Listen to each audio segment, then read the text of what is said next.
जय श्री राधे कृष्ण। दोस्तों समय का चक्र ऐसा ही है, कभी अच्छे दिन आते हैं तो कभी बुरे दिन। अच्छे समय में हम भगवान का शुक्रिया अदा करना भूल जाते हैं, लेकिन बुरे समय में शिकायत करने लगते हैं। हालांकि जरूरत इस बात की है कि हम अच्छे समय में भगवान का शुक्रिया करें और बुरे समय में उसे स्वीकार करें और आभारी रहें। समय एक महान समानता लाने वाला है।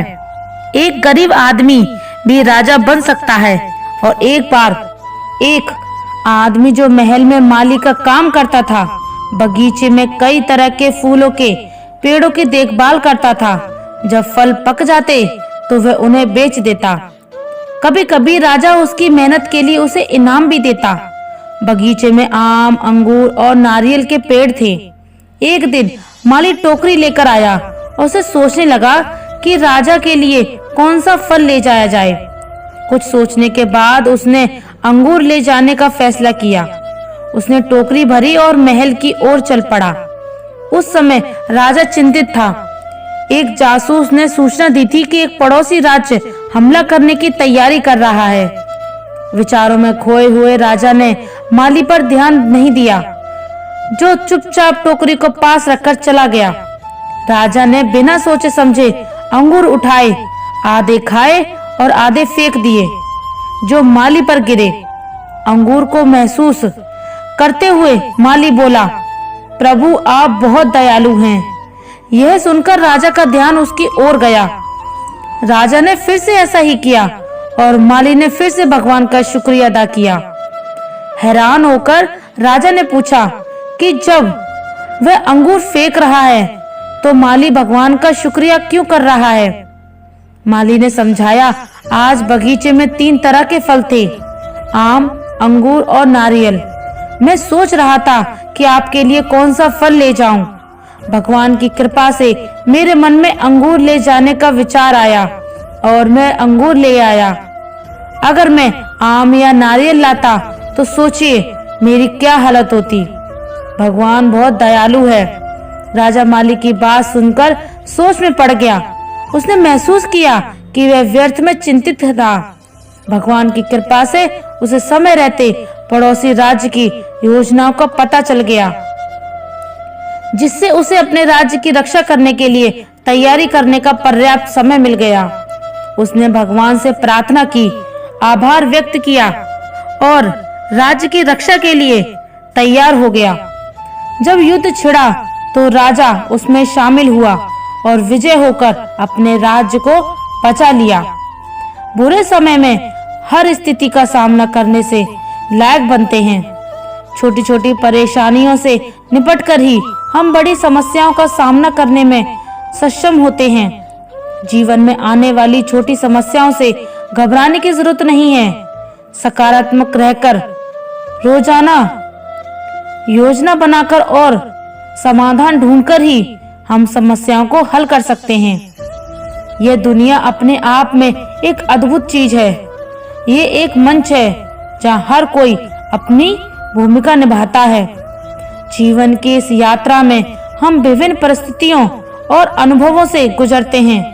लोगों की सोच और उनका जीवन जीने का तरीका 2 श्रेणियों में बांटा जाता है। पहले वे लोग होते हैं जो छोटी छोटी समस्याओं से डर जाते हैं। जब भी उनके जीवन में कोई समस्या आती है वे घबरा जाते हैं और हिम्मत हार जाते हैं। उनके लिए जीवन की छोटी कठिनाइयां भी पहाड़ जैसी लगती हैं। यह लोग समस्याओं से दूर भागने की कोशिश करते हैं।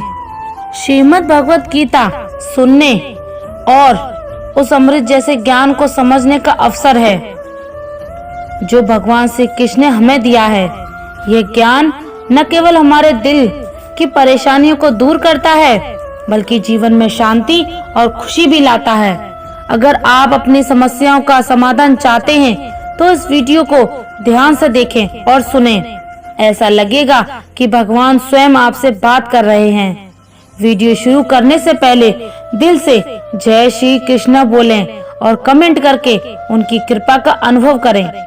इन 2 तरह के लोगों की सोच में सबसे बड़ा अंतर यही है।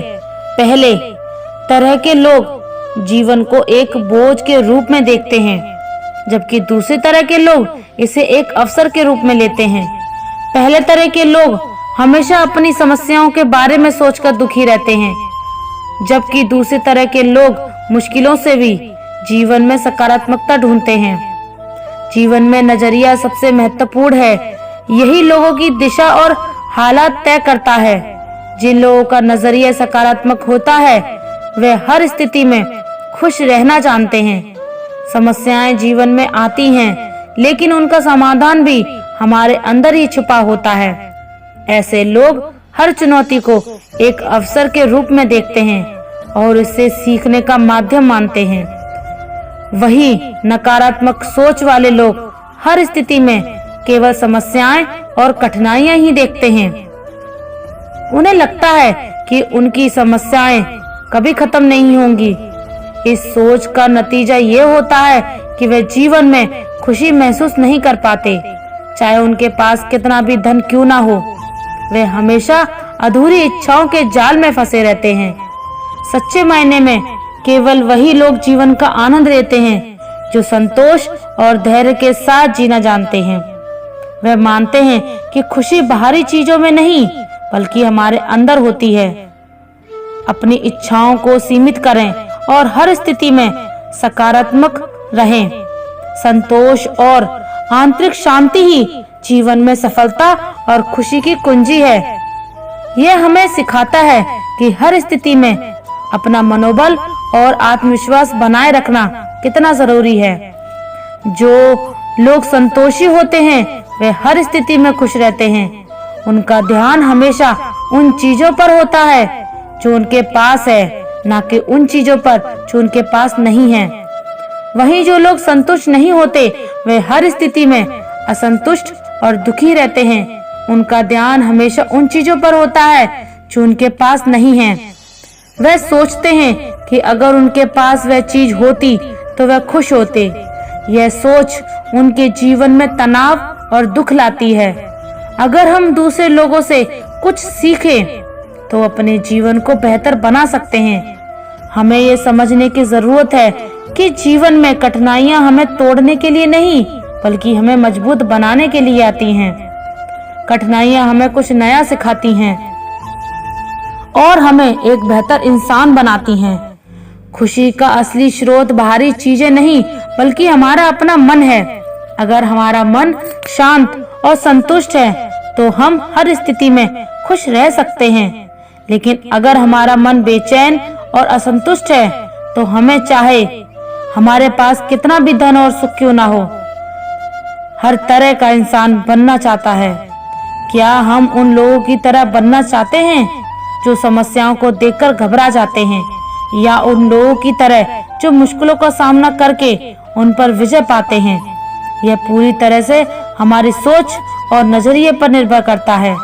इसलिए हर स्थिति में सकारात्मक रहना सीखें। हर समस्या को एक अवसर के रूप में देखें और उससे कुछ सीखने की कोशिश करें। हर परिस्थिति में शांत और संयमित रहें। यही जीवन का असली मकसद है और सच्ची खुशी का रास्ता है। भगवान कहते हैं, हे अर्जुन, मनुष्य का जीवन सरल और सीधा हो सकता है, लेकिन वे अपनी चिंताओं, दुखों और अतीत की यादों में उलझकर इसे जटिल बना लेता है। मनुष्य अक्सर अपने पुराने अनुभवों पर भरोसा करता है और भविष्य को लेकर अनिश्चित और डरा हुआ रहता है। वह मृत्यु से डरता है और अपने जीवन को ठीक से जी नहीं पाता।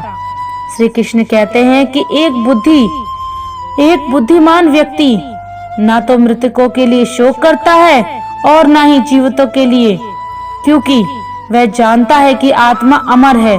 जो मर गया है वह फिर से जन्म लेगा और जो जीवित है उसे एक दिन मरना ही है। भगवान श्री कृष्ण के अनुसार गीता केवल एक धार्मिक ग्रंथ नहीं है, बल्कि यह हर मनुष्य के लिए जीवन का मार्गदर्शक है। यह हमें जीवन के गहरे अर्थ को समझने और अपने कर्मों को सही दिशा देने की प्रेरणा देती है। ऐसा कहा जाता है कि जिस घर में गीता का पाठ होता है वह भगवान स्वयं को समझते हुए कहते हैं कि हे अर्जुन, इस संसार में हर घटना का कर्म के नियम के अनुसार एक अर्थ होता है। हर कर्म का एक कारण और परिणाम होता है, लेकिन परिणाम कर्म पर निर्भर करता है।